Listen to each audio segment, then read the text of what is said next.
Hey, it's Yvette Nicole Brown. I just got roped into doing a podcast. It was surprising to me, but here we are. Thank you, Karen Hunter.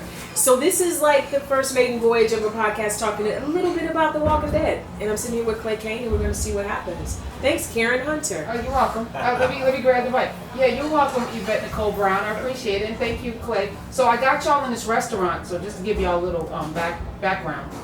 It's my favorite restaurant, primarily because of the proximity to Sirius XM. Let's be real about why. Yeah, right. It's Oceana. And they were nice enough, the head chef here is Bill Telepan. I asked him for his chef's room. So we're sitting in his chef's room. So you're going to be hearing like dishes and us eating and drinking and stuff. And maybe even see us eating and drinking because we'll see what happens. But let me just thank you, Yvette Nicole Brown, for allowing me to contribute into doing a podcast. Yeah, the funny thing is if I knew I was doing a podcast, I'd have brought some powder. I'm being filmed. I have no lipstick. And what she told me is that I was coming to do a favor for her, and I guess this is the favor. But, you know, we're here. We're in it, Clay. Let's live in the moment. You look amazing. Thanks, Clay. It's because the lighting. I do want to say one thing about Oceana. They bring little bites. Like, I don't even know what I ate, but it was very delicious, and I didn't order it. So thank you, Oceana. Thank you, Oceana. Yeah.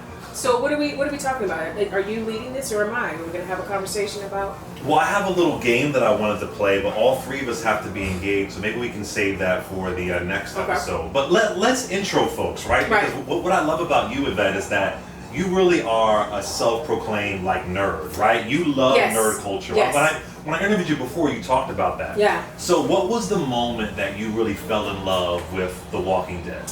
You know what's funny? I'm glad you said that I'm a self-proclaimed nerd and not a self-proclaimed super fan, because I've never liked that title.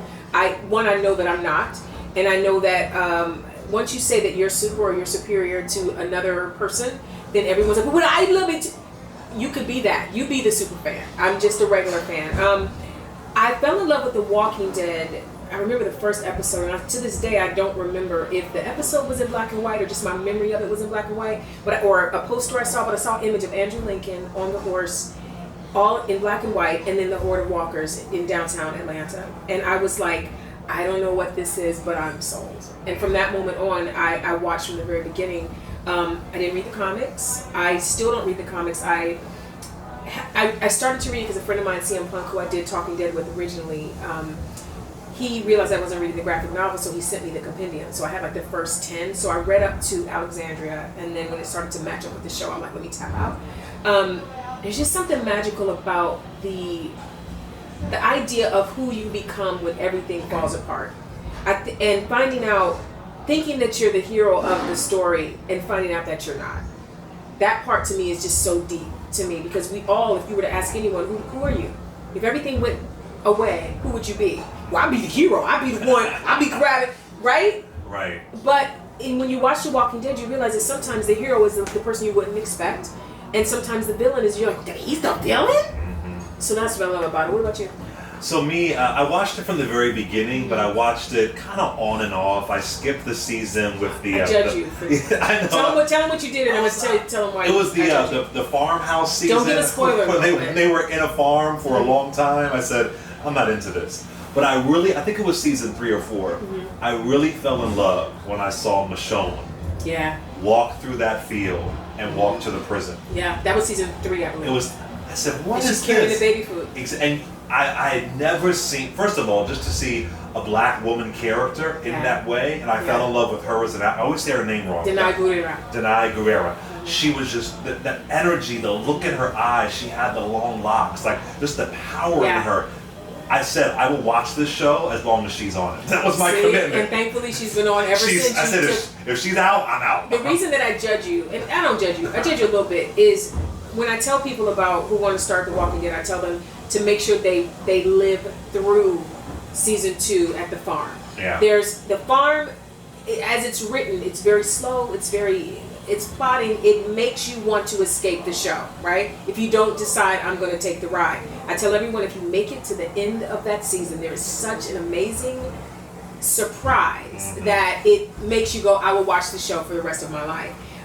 You played yourself. I did. By deciding you didn't want to take the I ride. gotta go back to the farm. Right, so don't say what was revealed, but I just think that those that watch, you got to make it through the farm. And also making it through the farm prepares you for the rest of the season, because I think of The Walking Dead as an entire piece. It's not. You can't judge it season by season because there are some seasons that are deliberatively. It's a rough word. I've chosen anyway.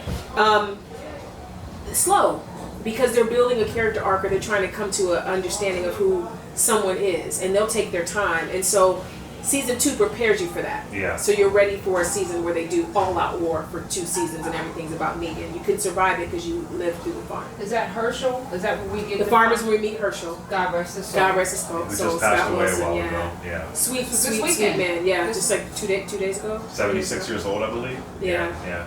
So let me ask. So for all of us here, right? Which Walking Dead character do you think you are? Like, who's the one? And we can't say Rick. We just can't say Rick. Like, outside of the head guy. Yeah. Which Walking Dead character? I think I'm are you? Sasha, Sonequa Martin Green's character. I see that. Yeah, because she's the unexpected hero. She's stronger than you think. She's stronger. No, she's stronger than she thinks. We can see it on her, but she doesn't see it. But every time she needed to show up, she showed up. And she also had her heart. Her heart was still open in the midst of everything. She loses her brother. She's dealing with death all around her, and she still believes and she finds love. And like she's in it. It's hell all around her, but she stays in it to the very end, and ultimately makes a huge sacrifice for everyone's good. What about you, Karen? I don't think I've represented at all on Walking Dead.